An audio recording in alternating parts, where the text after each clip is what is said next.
we continue to remember the lives that we lost 2 years ago on this day. 10 community members lost their lives when a self-proclaimed white supremacist entered a top store on Jefferson and started shooting. Yeah, and now 2 years later, we're reflecting on the changes that we've seen in Buffalo since then, and also the changes that need to be made. Joining us in studio this morning is Pastor Giles, a peacemaker and community leader in the city of Buffalo. Good morning. Pastor, good morning. Good morning, Melissa, Pete. Yeah, today, 2 years later, we are reflecting on that somber day. But how should we reflect on this day? What conversation should we be having? Well, the conversation is going to be varied, but a couple of things that we do not want to forget, and that it was an act of domestic violence and domestic terrorism that happened on the city of Buffalo's streets. And, you know, we make a lot about terrorism to other ethnicities, but we don't want to dismiss the fact that because it's happening to African Americans, that it's still not a terrorist act. And the fact that we're having to deal with that in 2022, today, that type of violence and that type of hatred still exists, you know, is still astounding to us, you know, but we're not surprised by it because we see evidence of it, but to have it manifested in such the way that it did in 5/14, that was a little startling for us. And so we're now reflecting in terms of how do we heal the community that's been hurt.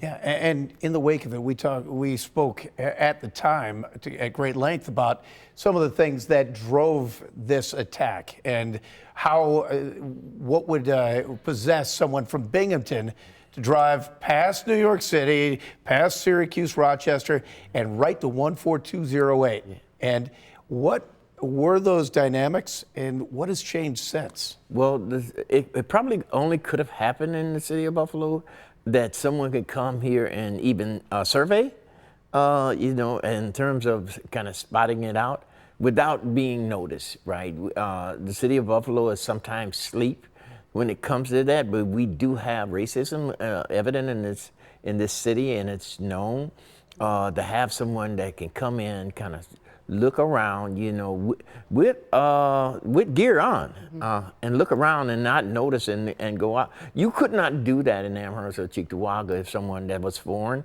you know, someone would alert that individual that, hey, we got something strange going on in our neighborhood. So that's about the east side. Yeah, Pastor, that shooter came here because this is a community that is a Black community. He came here for a reason. Now, this state has pledged $60 million to help the East Side since that attack 2 years ago.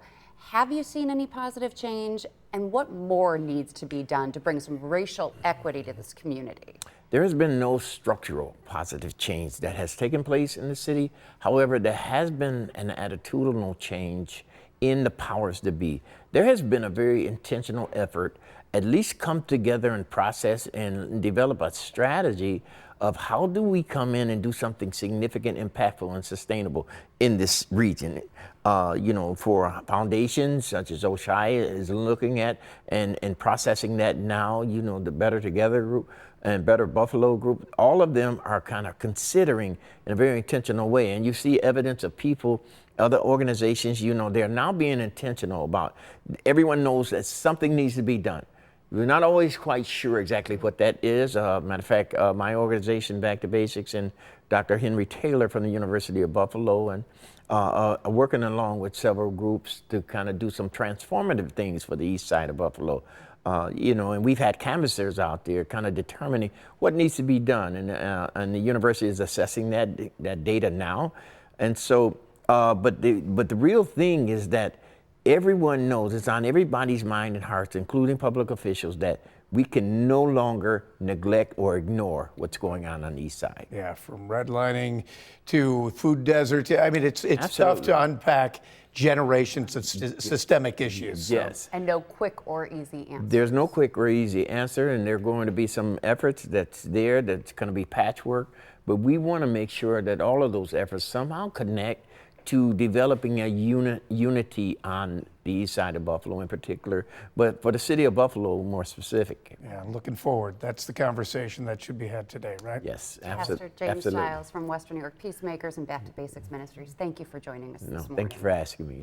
All right, right now it's time to look forward.